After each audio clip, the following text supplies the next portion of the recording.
Shalom Bapak Ibu Saudara-saudaraku. Tuhan Yesus kiranya berkati Anda semua.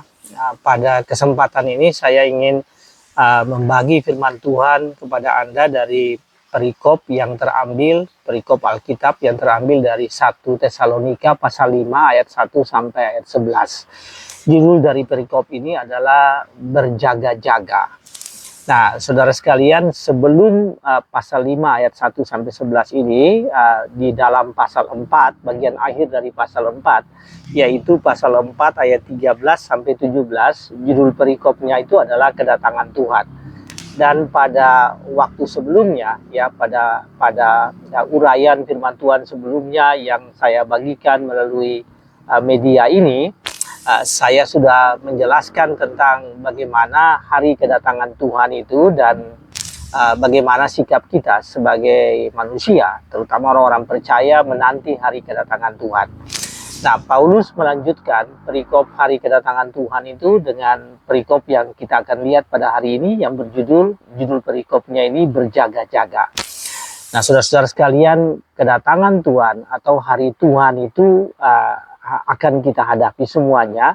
Oleh karena itu kita harus berjaga-jaga. Ya, kita tahu bahwa hari kedatangan Tuhan itu pasti terjadi dan zaman yang kita sedang hidupi ini, zaman yang kita sedang lalui bagi setiap manusia ini adalah zaman yang disebut dengan zaman atau masa untuk kita berjaga-jaga. Bapak Ibu Saudara-saudaraku, tidak ada cara lain bagi kita untuk hidup menanti hari kedatangan Tuhan. Dan karena itu cara yang paling tepat bagi kita yaitu berjaga-jaga.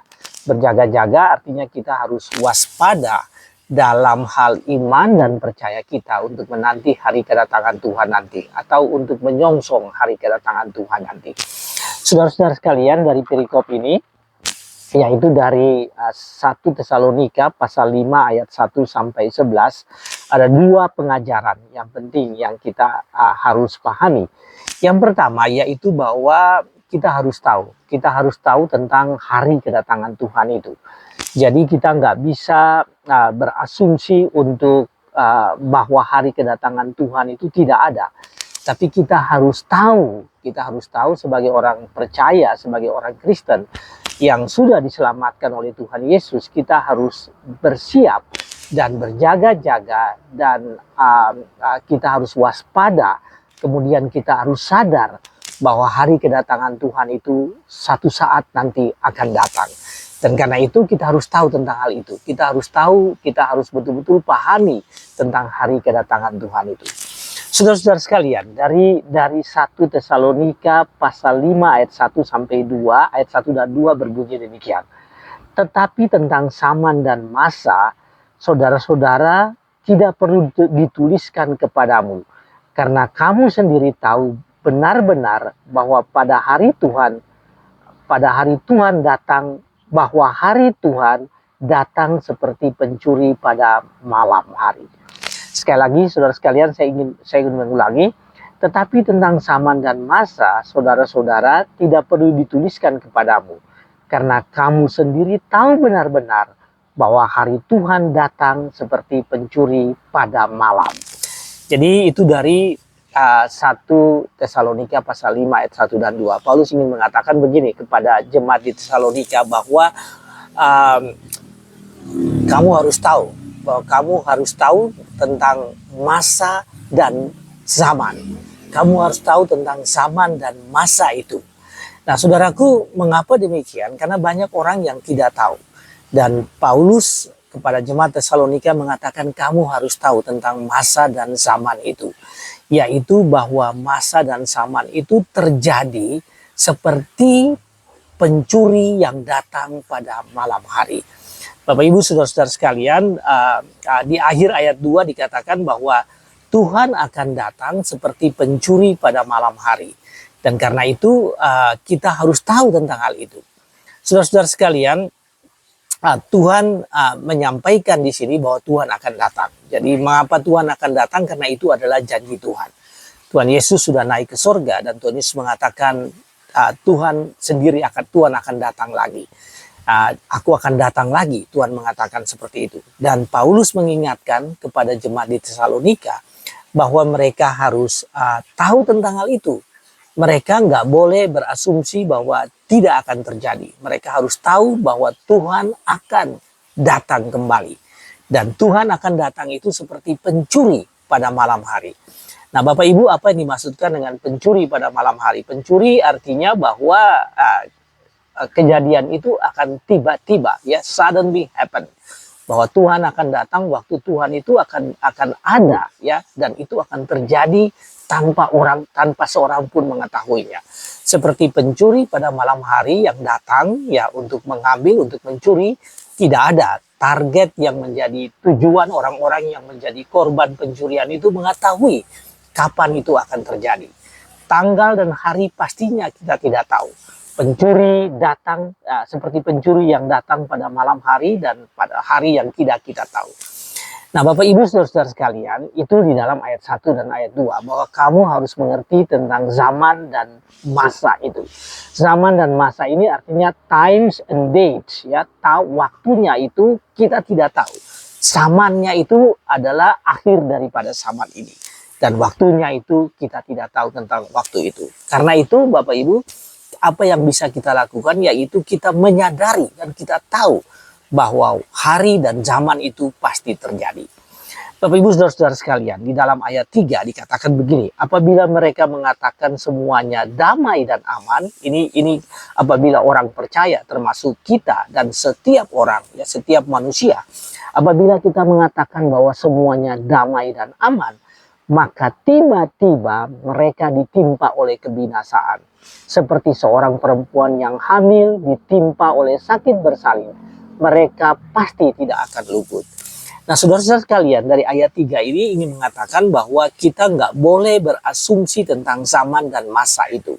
Apabila kita berasumsi bahwa zaman dan masa itu tidak terjadi, ya, hari Tuhan, hari kedatangan Tuhan itu tidak terjadi, maka tiba-tiba saja itu akan datang dan akan berdampak negatif bagi kita. Nah, saudara sekalian, inilah yang terjadi pada saat ini. Yang terjadi pada saat ini yaitu banyak orang yang tidak mengetahui dan menyadari tentang hal ini. Bahkan kita sudah tahu tapi kita berasumsi bahwa itu tidak terjadi. Saudara sekalian, ayat 3 ini mengatakan tentang asumsi manusia itu, ya. Asumsi manusia itu apabila mereka mengatakan, ya. Jadi ini apabila mereka mengatakan ini berarti apabila kita berasumsi bahwa itu tidak terjadi, maka masa dan zaman dan waktu kedatangan Tuhan itu akan terjadi, dan kita semua atau siapapun yang berasumsi seperti ini akan gagal. Karena apa? Karena dia tidak menyiapkan diri untuk untuk masuk dalam masa dan zaman Tuhan itu, masa dan waktu Tuhan itu. Saudara-saudara sekalian, ini berarti bahwa yang terjadi adalah asumsi, ya, yang terjadi dalam hidup kita, dalam kehidupan banyak orang, dalam kehidupan manusia, yaitu kehidupan yang berdasarkan atas asumsi.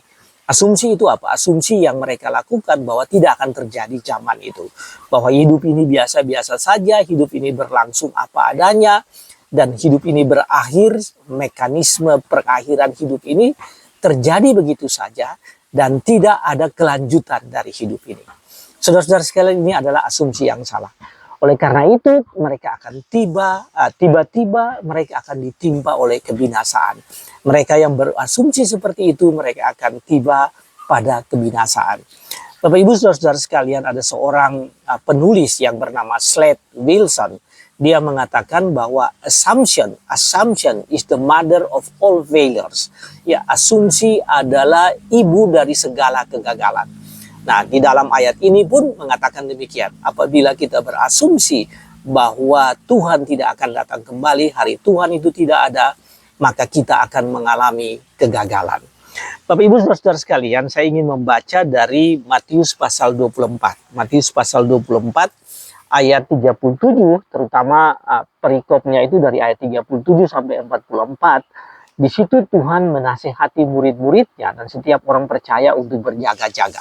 Ya, jadi bukan saja Rasul Paulus yang mengatakan kita harus berjaga-jaga tentang akhir zaman. Tapi Tuhan Yesus pun telah mengatakan itu sebelumnya, bahwa setiap kita, setiap manusia, setiap orang percaya harus berjaga-jaga menanti kedatangan Tuhan atau masuk di dalam hari kedatangan Tuhan itu. Saudara, Matius pasal 24 ayat 37 sampai 39 menyatakan demikian. Sebab sebagaimana halnya pada zaman Nuh, demikian pula halnya kelak pada kedatangan Anak Manusia. Sebab sebagaimana mereka pada zaman sebelum air bah itu makan dan minum, kawin dan mengawinkan, sampai kepada hari Nuh masuk ke dalam bahtera. Dan mereka tidak tahu akan sesuatu sebelum air bah itu datang dan melenyapkan mereka semua. Demikian pula halnya kelak pada kedatangan Anak Manusia. Saudara, seluruh manusia di dunia ini tahu tentang peristiwa Nuh. Apapun agama Anda, ya kepercayaan Anda tahu tentang peristiwa Nabi Nuh. Dan Tuhan Yesus mengatakan bahwa seperti yang terjadi dengan Nabi Nuh, ya apa yang terjadi dengan peristiwa Nabi Nuh, di mana manusia itu tidak sadar dan berasumsi bahwa tidak akan terjadi penghancuran dengan air bah. Demikian pula apa yang terjadi dengan pada akhir zaman nanti, pada tahap kedatangan Tuhan nanti, pada akhir dari zaman ini, ya akan terjadi, yaitu bahwa mereka yang berasumsi salah itu mereka akan binasa, mereka akan dihukum. Seperti apa yang terjadi dengan Nabi Nuh, itu juga terjadi dengan Anda, terjadi dengan kita yang berasumsi bahwa tidak akan ada hari Tuhan. Hari Tuhan akan terjadi, dan bagi mereka yang berasumsi tidak akan ada hari Tuhan, mereka akan mengalami kebinasaan. Saudara-saudara sekalian, apa ini artinya bagi kita? Firman Tuhan dalam 1 Tesalonika pasal 5 ayat pertama sampai ayat ketiga ini ingin mengatakan bahwa Anda harus percaya akan waktu dan zaman Tuhan, ya. Percaya akan zaman dan waktu Tuhan. Jangan berasumsi bahwa tidak ada waktu dan zaman itu. Percaya bahwa zaman itu akan terjadi, dan karena itu Anda harus bersiap menghadapi pada zaman itu. Saudara sekalian, zaman Anda sendiri, zaman kita semua ini akan berakhir. Waktu kita ini akan berakhir. Yang tidak akan berakhir adalah waktu Tuhan. Waktu Tuhan itu sedang berlangsung, zaman Tuhan itu berlangsung, dan zaman akhir itu sedang terjadi, dan akhir zaman itu akan terjadi ketika Tuhan datang nanti. Dan karena itu kita tidak boleh berasumsi, tidak boleh beranggapan, tidak boleh menjalani kehidupan ini seolah-olah tidak ada waktu dan zaman itu. Pelajaran bagi Anda, Bapak Ibu, mulai dari sekarang kita menjalani hidup kita ini, tapi kita harus memahami betul. Sebagai anak-anak Tuhan, sebagai orang percaya, kita harus memahami betul bahwa akan datang zaman Tuhan.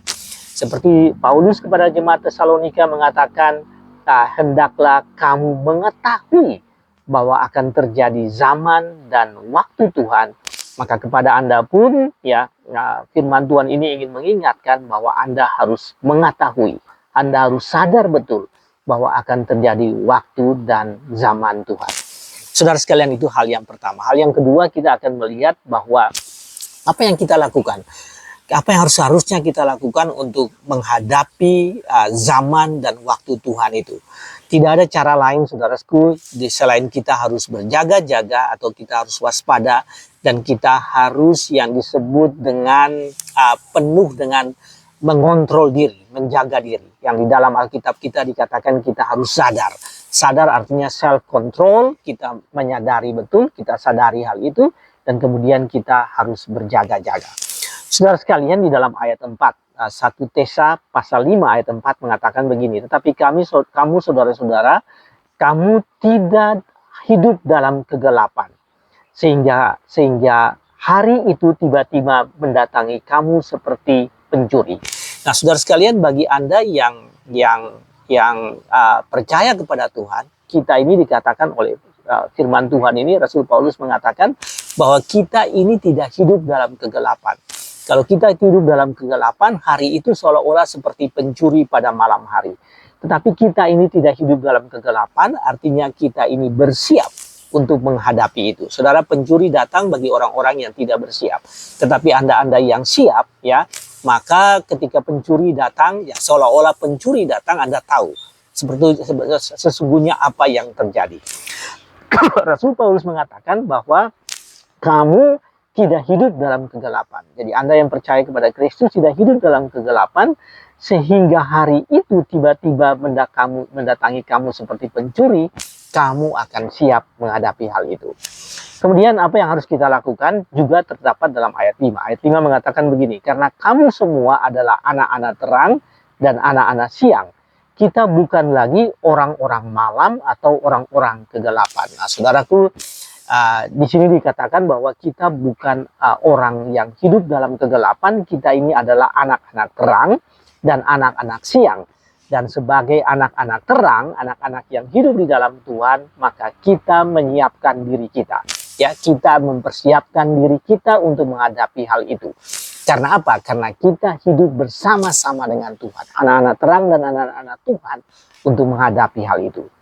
Nah, yang menarik Bapak Ibu, apa yang harus kita lakukan? Seperti tadi saya katakan bahwa kita harus berjaga-jaga. Dan itu terdapat di dalam ayat ke-6 dan ayat ke-8. Jadi 2 kali di dalam perikop ini dikatakan bahwa setiap orang harus berjaga-jaga dan setiap orang harus sadar. Ya, sekali lagi saya katakan bahwa berjaga-jaga itu kita harus siap, waspada. Sementara sadar ini kita harus mengontrol diri kita. Kita menjaga diri kita dalam menghadapi masa itu, masa kedatangan Tuhan atau hari kedatangan Tuhan itu. Ayat 6 berbunyi demikian. Sebab itu baiklah jangan kita tidur seperti orang-orang lain. Jadi kita harus berjaga-jaga, jangan kita seperti orang-orang yang tidak percaya, tetapi berjaga-jaga dan sadar. Kemudian ayat 7 mengatakan sebab mereka yang tidur waktu malam dan mereka yang mabuk waktu malam. Tentu saja kita tidak hidup seperti orang-orang yang tidak percaya, yang hidup dalam kegelapan dan mabuk. Mabuk artinya mereka tidak mengontrol diri mereka di dalam kehidupan mereka. Ayat 8 mengatakan tetapi kita yang adalah orang-orang siang, baiklah kita sadar, ya dikatakan kita sadar, dan kemudian kita berbaju sirahkan iman dan berketopang pengharapan keselamatan. Bapak Ibu, sangat menarik bahwa di dalam firman Tuhan ini juga Paulus mengatakan bahwa di dalam kita berjaga-jaga itu sebagai orang percaya berjaga-jaga akan hari kedatangan Tuhan, kita berketopang keselamatan. Nah, dan berbaju sirahkan iman dan kasih. Saudara perhatikan hal ini. Apa fungsi dari baju sirah? Baju sirah ini adalah breastplate, ya. Jadi baju anti, kalau zaman sekarang ini adalah baju anti peluru, itu yang disebut dengan baju sirah. Sementara ketopang keselamatan itu adalah helm yang melindungi dari helm tentara, ya, yang melindungi dari tembakan peluru musuh. Jadi Paulus menggunakan metafora itu untuk menggambarkan bagaimana persiapan kita menjelang hari Tuhan itu, hari kedatangan Tuhan. Yaitu apa? Yaitu berbaju sirahkan iman dan kasih. Jadi memang kita harus hidup dalam iman dan percaya kepada Tuhan, di dalam kasih kepada Allah kita dan kasih kepada sesama manusia. Dan kemudian kita memiliki helm keselamatan, ketopang keselamatan. Kita mengenakan itu setiap saat. Tidak boleh melepaskan itu dari kehidupan, dari kepala kita. Kita harus tetap mengenakan helm keselamatan. Nah, itu yang terdapat di dalam ayat 8, kemudian ayat 8 ayat 9 mengatakan hal itu, ya. Karena itu karena Allah tidak menetapkan kita untuk ditimpa murka, tetapi untuk beroleh keselamatan oleh Yesus Kristus. Kembali saudaraku, firman Tuhan ini menekankan bahwa keselamatan di dalam Tuhan Yesus Kristus dan ketopang keselamatan itu, ketopong keselamatan dalam Tuhan Yesus Kristus itu harus tetap kita kenakan. Ayat 10 mengatakan, Bapak Ibu Saudara sekalian, ayat 10 mengatakan bahwa saya baca dari ayat 9. Ayat 9 mengatakan, karena Allah tidak menetapkan kita untuk ditimpa murka, tetapi untuk beroleh keselamatan oleh Yesus Kristus Tuhan kita. Nah, ini ayat 10 mengatakan lanjutannya, yang sudah mati untuk kita. Tuhan Yesus sudah mati untuk kita. Supaya entah kita berjaga-jaga, entah kita tidur, kita hidup bersama-sama dengan Dia. Saudara, secara implisit ayat 10 ini ingin mengatakan bahwa kehidupan yang sudah diselamatkan oleh Tuhan Yesus, kehidupan Anda ini yang sudah diselamatkan oleh Tuhan Yesus, kehidupan kita saat ini yang mengalami anugerah keselamatan adalah kehidupan yang berjaga-jaga. Jadi hidup ini adalah berjaga-jaga. Hidup ini adalah menanti kedatangan Tuhan, ya, self control, ya, kita memiliki penguasaan diri, atau kita sadar akan hari kedatangan Tuhan itu, dan kita berjaga-jaga menghadapi masa hari itu atau masa itu. Jadi ayat 10 ini mengatakan demikian. Entah kita tidur, atau itu mengatakan kalau kita sudah mati, ya, kita bertemu dengan Tuhan, atau kita yang masih hidup ini, kita harus berjaga-jaga. Nah, dengan kata lain, Bapak Ibu Saudara-saudaraku, bahwa ketika kita sedang menjalani ini, saat ini kita sedang menjalani kehidupan ini, tidak lain yaitu kita berjaga-jaga, kita sedang berjaga-jaga. Atau proses kehidupan ini adalah proses berjaga-jaga, menanti kedatangan Tuhan, dengan berbaju sirakan iman dan kasih, dan menggunakan helm keselamatan dari Tuhan Yesus. Keselamatan yang Tuhan Yesus berikan, kita kenakan terus, dan dengan baju anti peluru yang itu baju sirah keselamatan dan kasih itu, baju sirahkan iman dan kasih itu, kita menjalani kehidupan ini. Bapak Ibu Saudara-saudara sekalian, nah, di dalam Perjanjian Baru, Tuhan Yesus menceritakan mengenai orang yang tidak berjaga-jaga.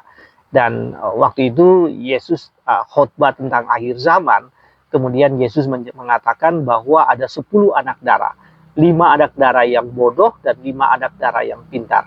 Dan Anda tahu cerita itu. Ternyata 5 anak darah yang bodoh ini, mereka tidak memiliki minyak rohani, minyak iman yang cukup. Maka pada akhirnya ketika Tuhan datang, mereka tidak bisa menyalakan lampu iman mereka untuk bertemu dengan Tuhan. Dan mereka tidak ikut serta dalam pesta perjamuan bersama-sama dengan Tuhan itu. Mengapa? Karena 5 orang ini mereka tidak mereka tidak berjaga-jaga. Mereka tidak mempertahankan iman mereka, tetapi mereka menganggap, berasumsi seperti tadi saya sampaikan, berasumsi bahwa hari Tuhan itu masih lama. Ternyata hari Tuhan itu datang tiba-tiba. Jadi asumsi yang merupakan ibu dari segala kegagalan tadi, ya, itu mereka lakukan. Mereka menanti-nanti, mereka berasumsi bahwa hari itu belum tiba, dan pada akhirnya hari itu tiba dan mereka tidak siap untuk masuk di dalam hari itu. Saudara sekalian, sekali lagi saya ingin membaca kepada Anda dari Injil Matius pasal 24. Matius pasal 24 ayat 37 sampai 44 ini adalah judul perikopnya, nasihat berjaga-jaga. Tadi kita udah baca dari 37 sampai 40, dan pada ayat 43 menyatakan demikian. Tetapi ketahuilah ini, jika tuan rumah tahu pada waktu mana pada malam hari pencuri akan datang, sudahlah pasti ia akan berjaga-jaga dan tidak akan membiarkan rumahnya dibongkar. Sebab itu, ayat 44, sebab itu, hendaklah kamu juga siap sedia, karena anak manusia datang pada saat yang tidak kamu duga. Saudara sekalian, kembali saya ingin menyampaikan bahwa berjaga-jaga ini bukan hanya disampaikan oleh Rasul Paulus kepada jemaat di Tesalonika, tetapi juga Tuhan Yesus menyampaikan itu sendiri kepada murid-muridnya.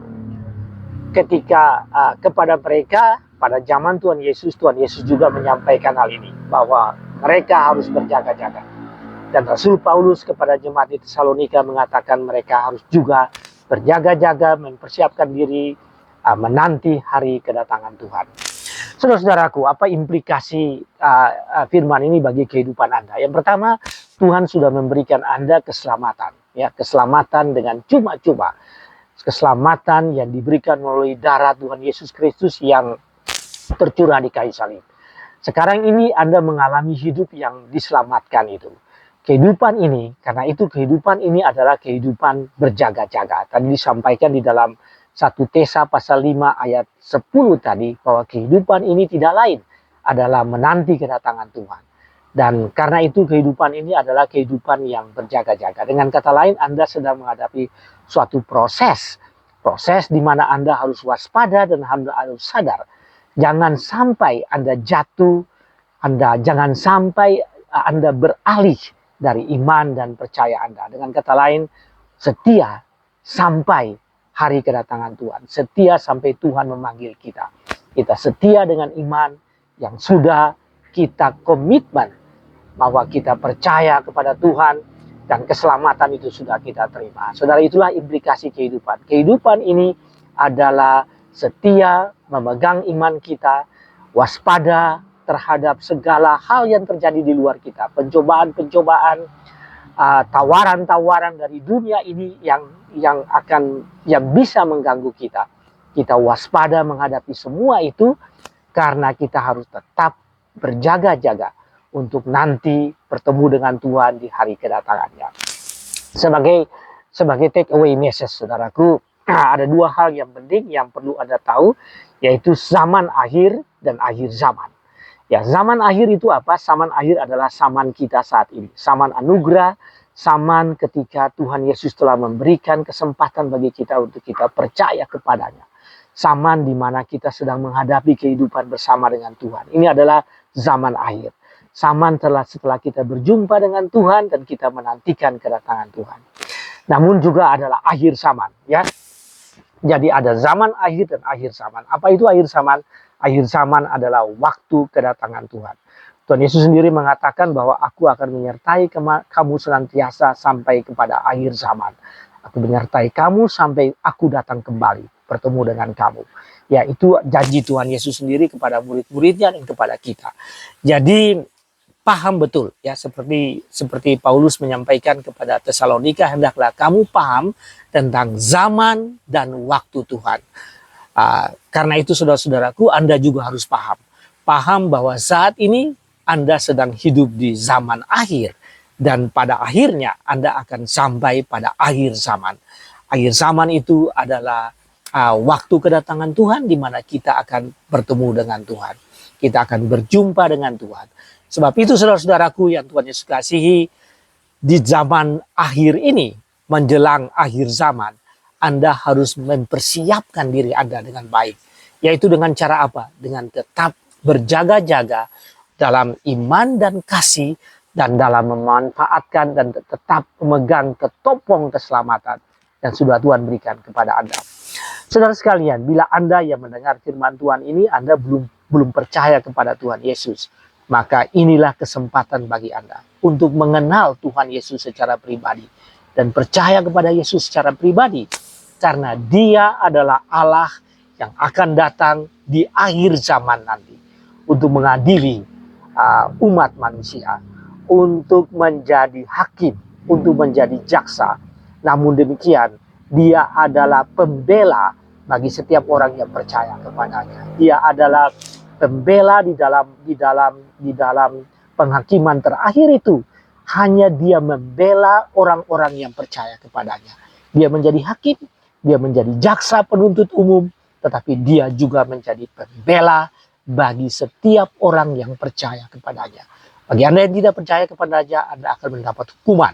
Akan ada penuntut, Dia sendiri yang menjadi penuntut umum dan Dia akan menghukum Anda. Tetapi bagi Anda yang percaya kepadanya, Dia adalah pembela Anda di hari penghakiman nanti.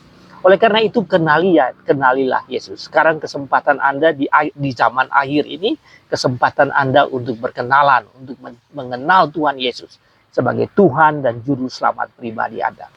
Bagi saudara yang sudah percaya kepada Tuhan, tidak ada cara lain bagi Anda untuk menjalani hidup ini selain bahwa proses kehidupan ini adalah proses berjaga-jaga. Tetap jaga iman Anda sehingga sampai Anda bertemu dengan Tuhan nanti. Jagalah iman yang ada dalam kehidupan Anda yang sudah diberikan Tuhan dengan ketopong keselamatan dan baju sirakan iman dan kasih itu. Pegang itu sampai Anda bertemu dengan Tuhan nanti. Demikian firman Tuhan. Tuhan berkati saudara sekalian. Amin.